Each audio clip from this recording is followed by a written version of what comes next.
For this little lesson, you're going to need a few things. You're going to need FileZilla, which will connect you to your WordPress install.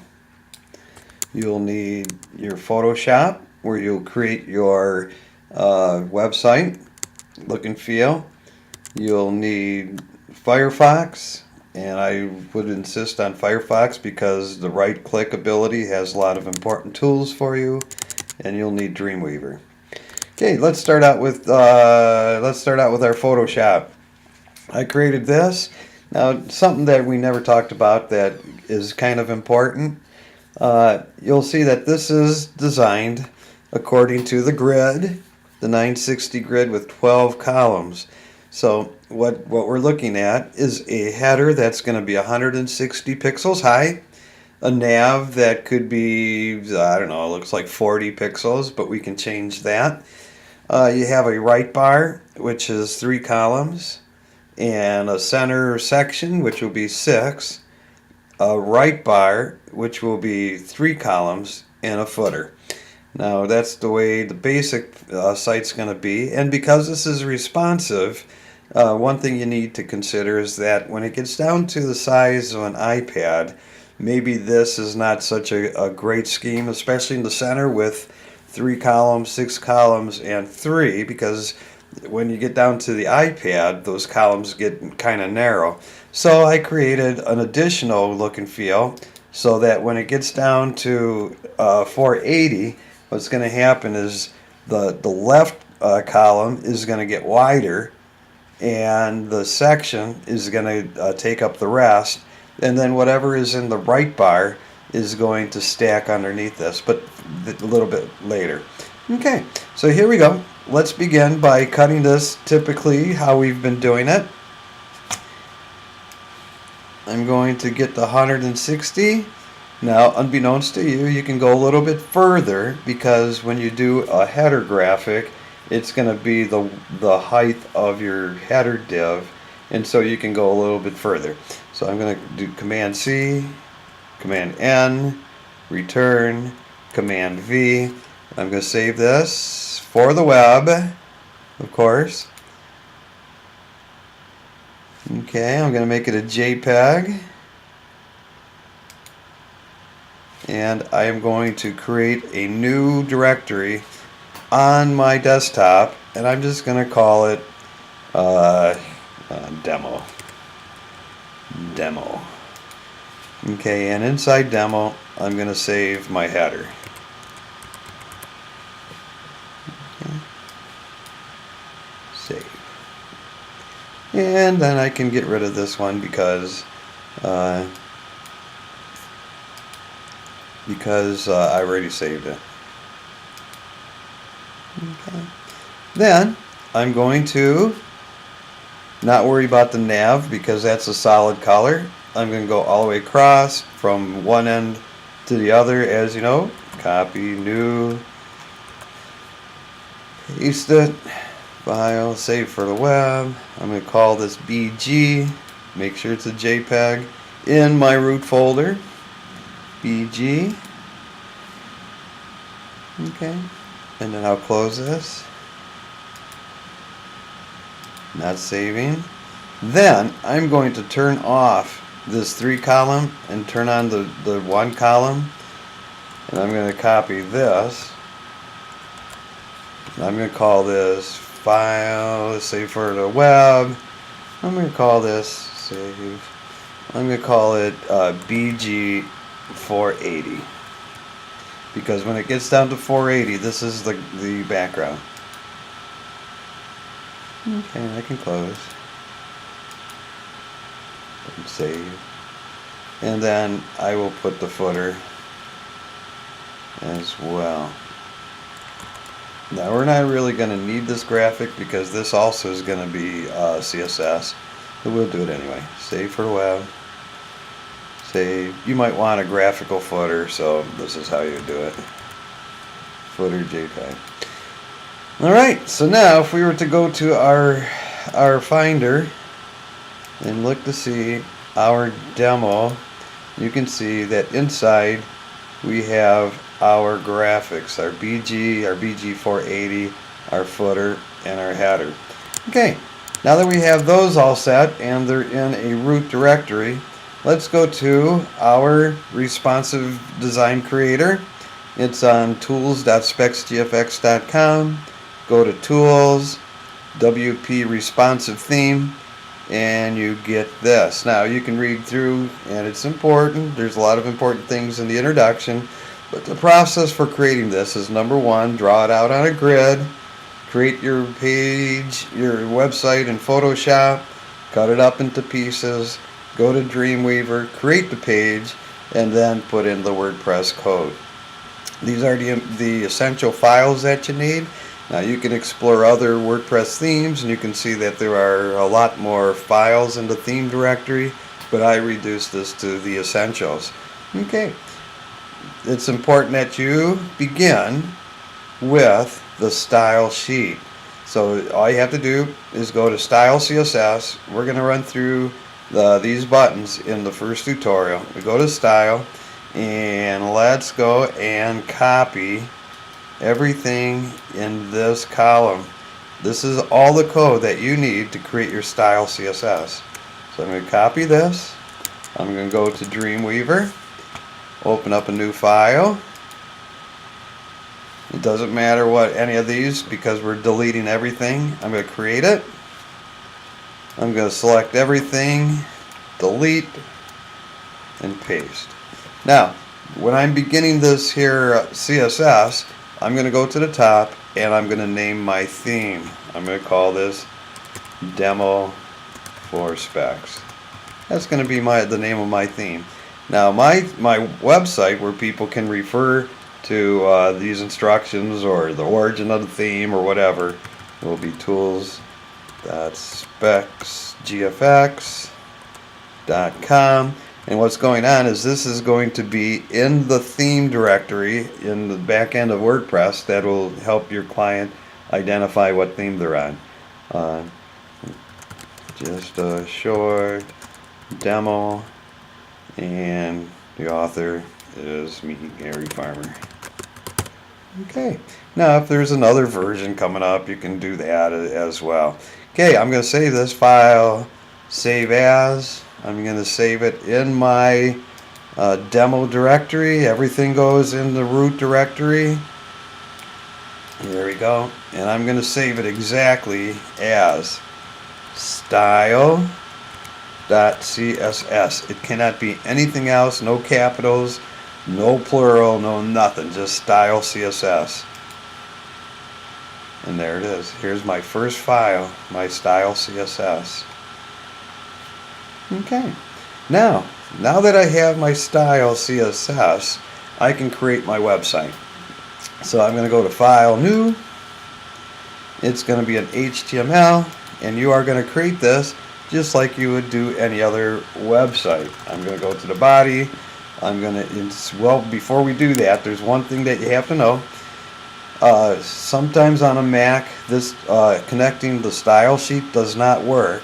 So if you go back to the style and go to this blue code right here and copy, and you can put it right after the title tag. This will give you access to the classes and other things on the style CSS. Okay, I'm going to save this. File, save as, and index.html. Oops. There. Now you'll see that this index, because you put this code in there, is now connected to the style CSS. Generally, you can go to HTML and class, and you can go and have it so that it selects the style sheet, but for some reason, right here, this attached style sheet, for some reason on a Mac, it does not work. And so we have to attach the style sheet with that. Additionally, let's go back to the style CSS button, right click on this graphic here, and we're going to save the image as screenshot PNG inside our demo. Because what this does, this is the thumbnail for the theme that your client will see inside the theme directory, the theme selection page. And it has to be called screenshot PNG, just like it is here. Can't be anything else. Okay, so let's begin. Now that we have our file, our necessary files, let's go back to Dreamweaver and begin. In the body, I'm going to do a container div. Container. It's going to be a new CSS rule. Let's make sure it's in the style CSS. Hit OK. Okay, the background is going to be the BG, the regular old BG. Then under box, the width will be 960. Even though this is going to be responsive, we will start with 960, and for design purposes we'll just make that 560. And then of course, in order to center it on the page, you have to pick auto left or margin right auto and margin left auto. Make sure you don't do the top and the bottom. Okay, so that should do it. The first time you click, it creates a CSS. The second time you click it, it creates the HTML. Now I'm going to save all. There it is. And then I'm going to view it in the browser to make sure everything is great. And there it is. There's my background. We are doing great. Okay. Next thing I'm going to do is move, and this is critical. Everything from now on is going to be between the opening and closing container tags. So I'm going to move that way down so I don't get confused. Okay, so after the opening container, but above the closing container, I'm going to create a new div for the header. But now, because I'm connected to the style CSS, I can pick the width. So I'm going to pick 12. That's the column. And then I will do header. Now anybody who has been in my class knows exactly what that header, fluid does. It's going to be a new rule. Okay, style CSS. Okay, I'm going to pick the background as the header. Where'd it go? Here it is. Boop. Okay, and for box, I'm going to pick a height of 160. Or not, yeah, 160. Now you'll notice that I don't have to pick the width because the width is determined by that fluid 12. So all I had to do is pick the background as the header, JPEG that we created already, and the box, the height will be 160.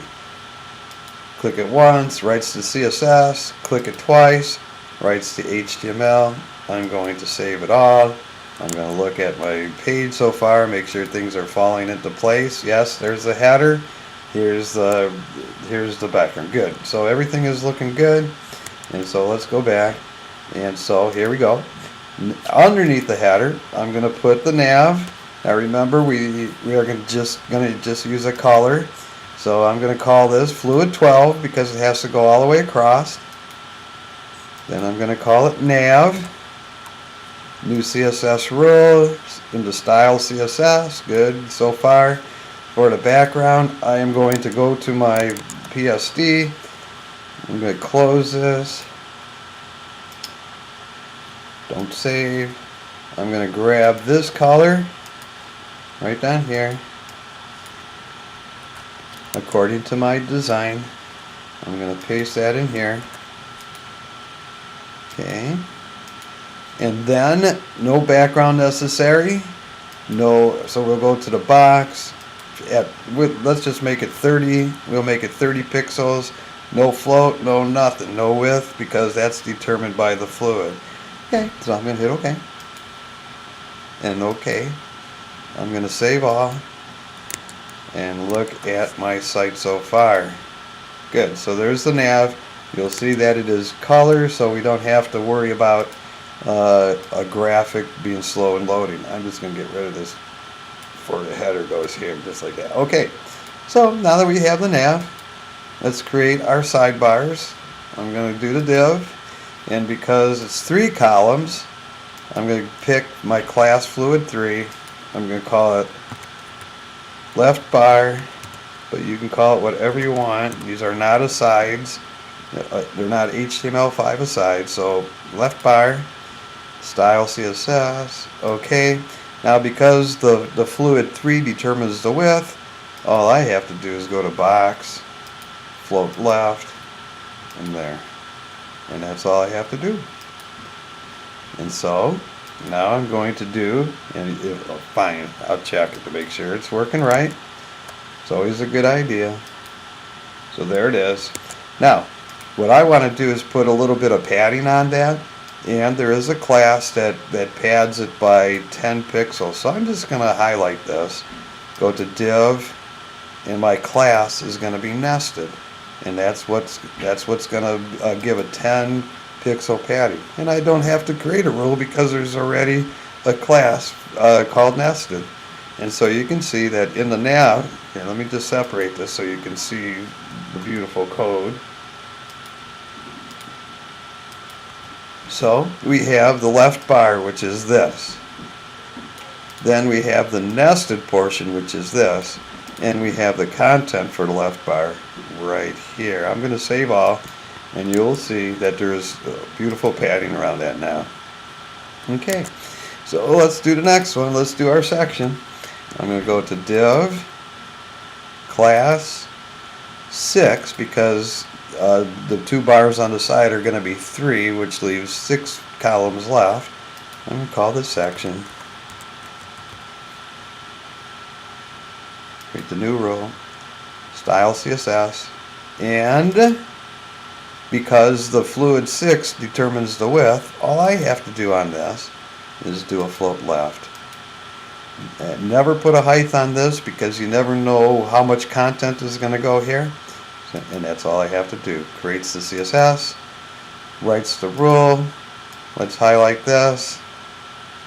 Let's create a new div. This is for the nested, and the nested, make sure that there's some nice padding. Okay. And then okay. So now we have the same thing going on here. You have the section, you have the nested portion, and it is all working out good. Let's take a look, save all, look at the page, and there it is, in place with a nice padding all the way around. Okay, let's do the next part, the right column. We're going to insert a div. Class will be 3 because it's 3 columns. We'll call this right bar, and because it is determined, the width is determined by the class, all I have to do is when I get to the box, I float the left. And okay. And then while I'm here, I might as well put some padding on that. Div, class, nested. And there is that. Let's save all. Let's take a look to make sure our page is turning out beautiful, and it is. So let's just do the footer. Go down underneath all of that. Div. Yep. Insert div. This is a class 12 because the footer is going to go all the way across. The ID will be footer. New CSS rule in style. Good. Okay, so maybe we want the same color for the background, or we can just go ahead and get that that footer that we created. What the heck, we did it. So there it is. We can go down to box. I believe we made it 80 pixels high, and at this point we better do a clear both because we're turning off the floats. Okay, so here we go. Okay, okay, and why don't we put some padding on here as long as we're at it. Here you go, div, class, nested. Where are you now? Here you go. Okay, good. Save all. Take a look. See our beautiful site. There it is. That's exactly how it should look. And we are doing good. Now, you know what causes this? We put a height on our container div for design purposes. Let's go back to our style CSS. Find our height. Get rid of that. And then once we save all, we should see our beautiful site and ready to code. Good. Good. Alright. In the next tutorial, we'll make all the necessary pages that will make this work. But before we go, I want to point out that all the necessary code to make things responsive are on top of the code that you created, and it'll be created at the bottom. In fact, section 7 says begin your general styles. Okay, so that basically creates your styles in one place down here. You'll notice that in the style CSS there is an index at the top. It tells you that in section 1 there's general images related, section 2 responsive with classes, and 3 collapsible div structure. And all you have to do is scroll down. You'll see these @ signs, and it explains where you make the changes if you want to. That's their percentages for your fluids. Then you go down here, collapsible div structure. This makes it so that once your screen gets to be 479 pixels, all the floats disappear and all the divs go across your phone device 100%. And then this, the style flyout menu, this is where you can change the color of the menu that people use when they're using their phone. You can change the colors, and it tells you this is the background of the left menu bar. This is the HR between on left. Here's the rest state of the large nav, visitor state. So it gives you instructions on what CSS is going on, so that you can find that. Now the general horizontal menu styles, these are your button bars that will go on your horizontal menu bar. This is where you can go down and change the colors. Now I made them especially ugly so that when you see the red button, this is where you change it. When you see the yellow type or font, this is where you change it. When you see the ugly blue with the green letters, this is where you can change it. I made these especially easy to find for you. This is the current button site. So when you are on a page, this button will be violet. So if you're on the home page, the home button will be violet. If you're on the about page, the about button will be violet with beautiful orange text. This is when you hover over the current button, it'll be brown when you first get here, and this is when you first view your site with yellow text, and this is where you change it. Now the general WordPress widgets, when you create a WordPress, there will be things like archives and calendars and text areas and search boxes. When you come here to the general WordPress styles, this is where you'll change colors and size and things like that. And it even tells you calendar, date unlinked. It tells you where you can go and change those colors. Use a search box and more. And then you get to what the styles that we just created. Puts it at the very bottom for easy finding. Okay, why don't we pause here and we'll resume in the next video.